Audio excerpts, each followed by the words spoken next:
গত বছর ৫ আগস্ট শেখ হাসিনা সরকারের পতনের পর বাংলাদেশ ভারত সম্পর্ক তলানিতে গিয়ে ঠেকেছে। দিন দিন পরিস্থিতি আরও ঘোলাটে হচ্ছে বলেই মনে হচ্ছে। এরই মধ্যে ভারতের পররাষ্ট্রমন্ত্রী এস জয়শঙ্কর বলেছেন, বাংলাদেশকে সিদ্ধান্ত নিতে হবে তারা নয়াদিল্লির সঙ্গে কোন ধরনের সম্পর্ক চায়।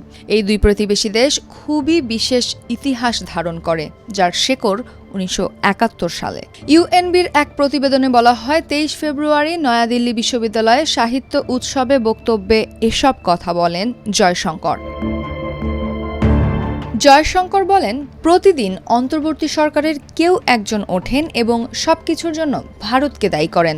এমন সব বিষয়ের জন্য এই দোষারোপ করেন। যদি আপনি খবরগুলো দেখেন তাহলে দেখবেন সেগুলো খুবই হাস্যকর। আপনি এক পক্ষ থেকে কথা বলতে পারেন না। আমি এখন আপনার সঙ্গে ভালো সম্পর্ক চাই, কিন্তু আমি প্রতিদিন সকালে ঘুম থেকে উঠি এবং সবকিছুর জন্য আপনাকে দায়ী করি, তাহলে তা ভুল হয়। এটা একটা সিদ্ধান্তের ব্যাপার যা তাদের নিতে হবে।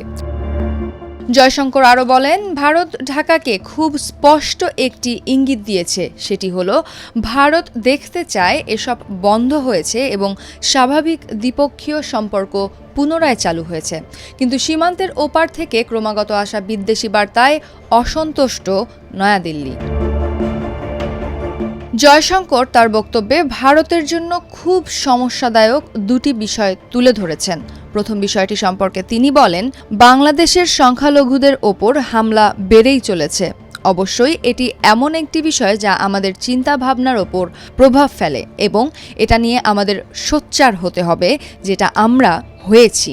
দ্বিতীয় বিষয়টি হলো, বাংলাদেশের নিজস্ব রাজনীতি রয়েছে, তবে দিন শেষে দুই দেশই প্রতিবেশী।